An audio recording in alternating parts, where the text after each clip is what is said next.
Magandang araw sa lahat ng mga ginoong magmamanok.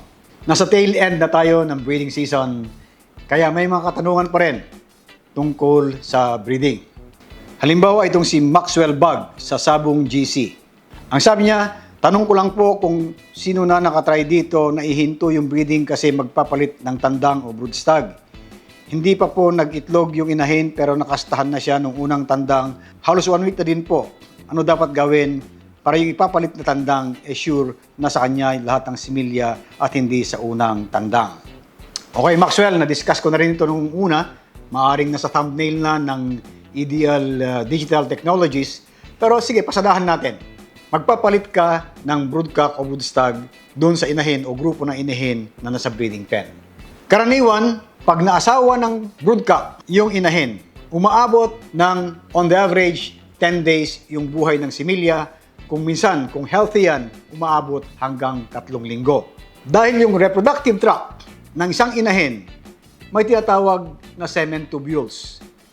Ibig sabihin, ito yung parang mga bulsa, parang mga packet.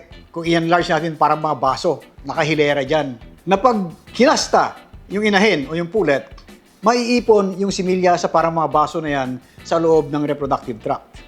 Pag mangingitlog yung manok, lalabas yung similya para i-fertilize yung itlog. Halimbawa, ang ginamit mong broodcock ay kulay itim na dominant.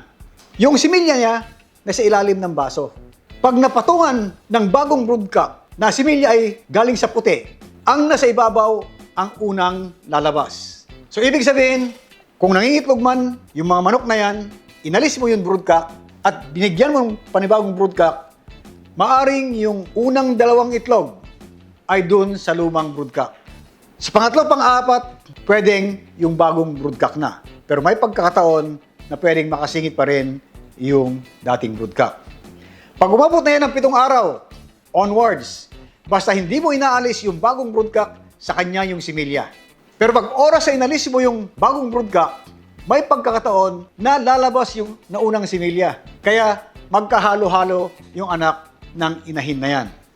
Ang sikreto niyan, pag nagpalit ka ng broodcock, kailangan naka-maintain yung bagong broodcock sa loob ng breeding pen for at least 3 weeks na hindi mo inaalis para napapatungan niya na napapatungan yung lumang similya at hindi makalabas yung unang similya ng itim na broodcock. After 3 weeks, mahina na yung similya ng naunang broodcock at puro similya ng huling broodcock na ang lalabas at sigurado ka na ang iyang anak ay galing na doon sa bagong broodcock na kulay puti. Again, Maxwell, may mga exceptions ito. Pero yung mga exceptions na yan, bihirang mangyari. Okay, sa Sabong GC pa rin si Sadek. Tanong lang po, pwede ba i-cross ang full brother and sister? Salamat po. Okay, Sadek, sa straight answer, pwede ba ang full brother-sister mating? Yes, pwede. Provided kilala mo yung manok mo. Dahil kung hindi mo kilala yung manok mo, baka magkaroon ng inbreeding depression at lalong mas masama ang ilalabas ng mga anak in terms of health and performance. Kung hindi ka sigurado, general rule, mas mainam huwag kang mag-full brother at sister. Mag-cross out ka na lang sa ibang linyada, mas sigurado yung battle cross na lalabas. Kung gusto mo i-maintain naman, halimbawa yung bloodline mo ay sweater, kumuha ka ng sweater ng iba.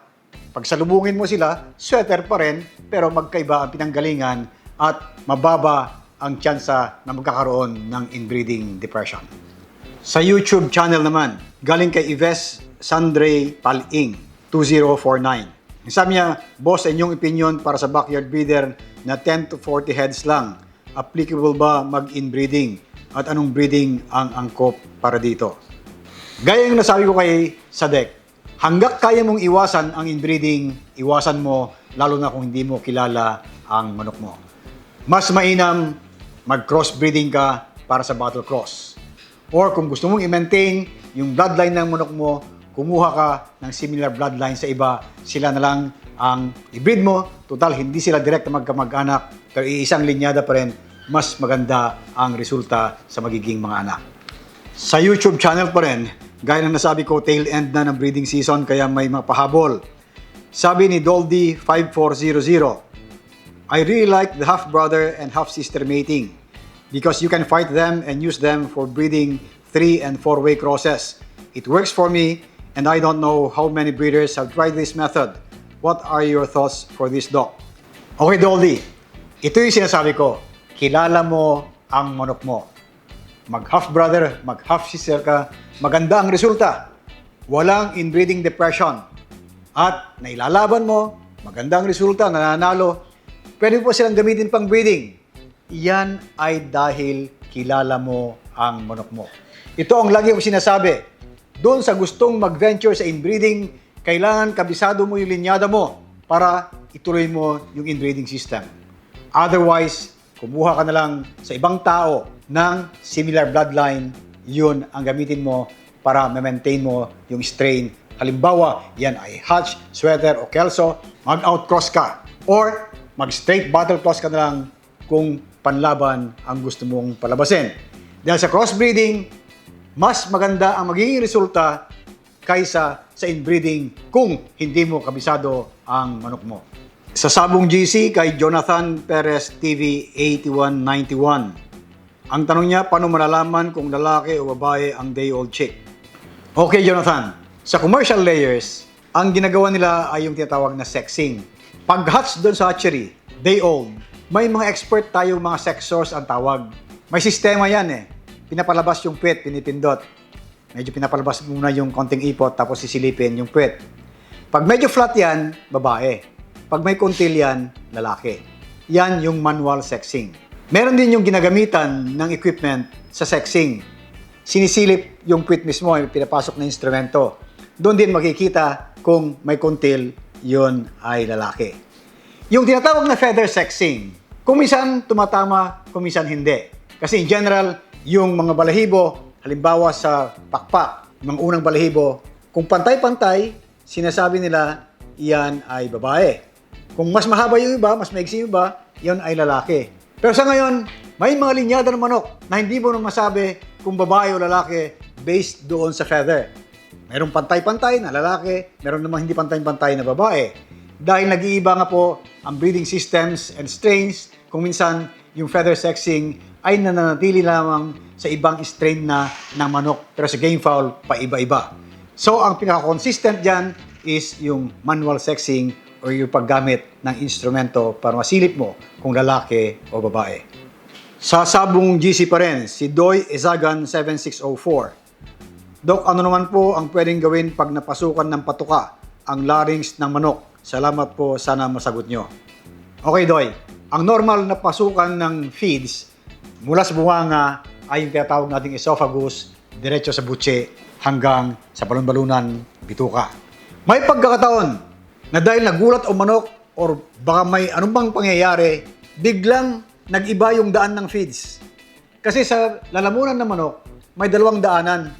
Yung isa, daanan ng pagkain, ito ang esophagus. Yung isa, yung trachea, daanan yung hangin. Yung sa pasukan ng trachea, nandun nga sinasabi mong larynx. Pag doon dumaan ng feeds sa larynx, papasok ng trachea, mabibilao ka ng manok. Pipilitin niyang ilabas yon. Kung mailabas niya, mainam. Kung hindi niya mailabas, magkakaroon ng tinatawag na foreign body pneumonia. At ito ay maaring ikamatay ng manok.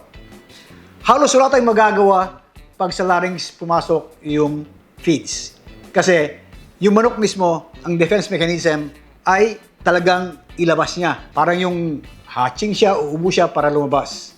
Yun ang natural defense mechanism. Tayo, hindi man natin pwedeng dukutin kasi baka lalong bumaon at papasok hanggang doon sa bifurcation ng bronchi, lalong mamatay ang manok. So, ang gagawin lang natin dyan, bigyan natin yung pagkakataon ng manok na ilabas niya talaga yun sa pamagitan ng parang equivalent ng pag-ubo para ilabas kung ano man ang bumara sa kanyang lalamunan. Sa Sabong GC pa rin, ito ay kay Michael Suyman 2052. Sabi niya, "Good day sir, may bawal ba na prutas at gulay sa mga manok?" Okay Michael, kung ang tinutukoy mo ay mga prutas at gulay na kinakain ng tao, walang bawal sa manok.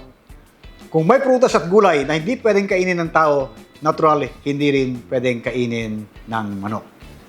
Mga kasabong, yung ibang mga katanungan sa ating Sabong GC, YouTube channel, at ibang social media ay tatalakayin natin sa mga susunod na episode ng ating programa. Huwag lang kalimutan mag-like, subscribe, at pinutin ang notification button para lagi kayong updated pag may mga bagong episodes. At gaya ng dati, laging tandaan, sa performance ng ating mga manok, pambreeding man o panlaban, health is always number one.